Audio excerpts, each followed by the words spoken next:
All right, so now we're going to be starting a new chapter that is looking at systems of equations. So we've studied a lot about lines, its rate of change.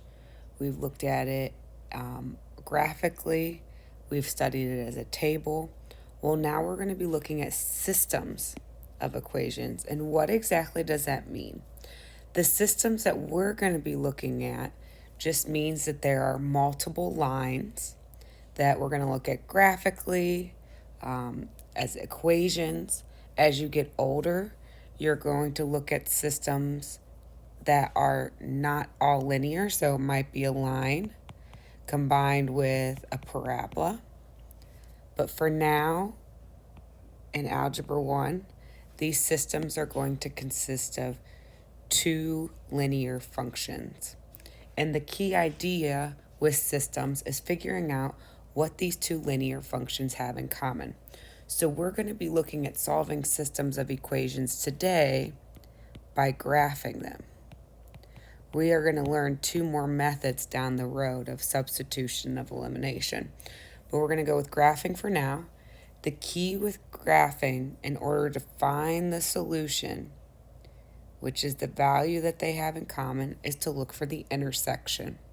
So we're going to be graphing two lines on the same exact coordinate plane, and we're going to be naming its intersection point. So our first example is to graph y equals negative x plus 7 and y equals 2x plus 1. So when I plot negative 2x or negative x plus 7, y-intercept of 7,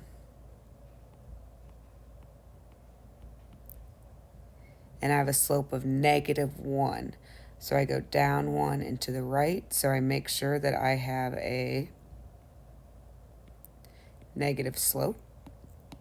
And then I'm just going to draw my line. I want to be very careful and precise with drawing my line. When you guys do this, you might want to use a straight edge to ensure that it is perfectly straight, because if it's a little bit off, or if you just wing it, you might have a curved line and that won't give you the precise intersection. Then I'm going to graph 2x plus 1. So my y-intercept is at 1. I'm going to rise to run 1. And I like to rise and run until I physically hit the other line, just so I know exactly what the intersection is. So this is my work.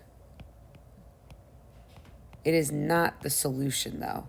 Your final answer will always be a coordinate. So I need to name this coordinate. So my x value is 2. My y value is 5. And that is my final answer. So what does that mean? It means on this coordinate plane, the only value that is going to be true for both lines is 2, 5, because it's the only coordinate that they have in common. That's why it intersects. If I plug 2, 5 in to y equals negative x plus 7, it's the only coordinate, or the only two sets of numbers, that will work and make a true statement for both equations. So let's just test that.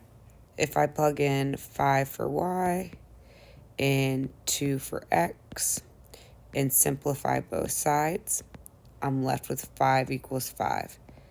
That is a true statement. Same with our second equation. If I plug in 5 for y and 2 for x and simplify both sides, I'm left with 5 equals 5. That is the only coordinate that when I plug it in for both equations, I will get two true statements.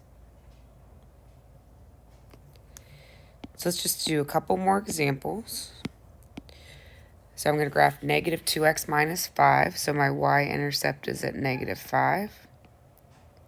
My slope is negative 2, so I'm going to go down 2 units to the right 1 to ensure that I have a negative slope.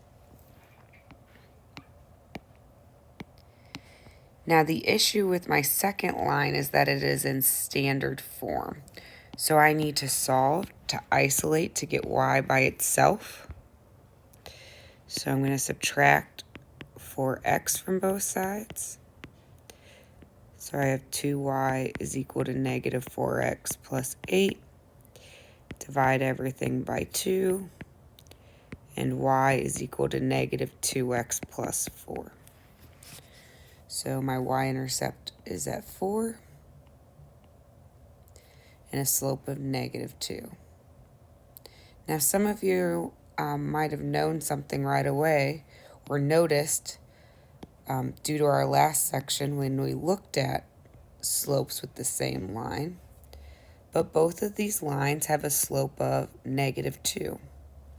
So last chapter we learned if slopes have the same line, if the slopes are the same, that means we have a set of parallel lines, which is exactly what we created. So if our solution is the intersection of two lines, and I just drew two lines that are never going to intersect, that means it's impossible. So our final answer, this is a special case, is no solution. Our last example, I start at a y-intercept of 1 for 2x plus 1, slope of 2 again, so rise 2, run 2, rise 2, run 1, rise 2, run 1, extend in both directions to make sure that I am accurate. Our second line is in standard form again, so we need to solve to isolate y. So I move the 4x to start and divide every single term by 2, and I'm left with y is equal to 2x plus 1. So I start at 1, rise 2, run 1, rise 2, run 1. And if you notice, from our equations, we actually have the same exact line, y equals 2x plus 1. So that means the two lines are essentially sitting on top of one another, so they cross everywhere.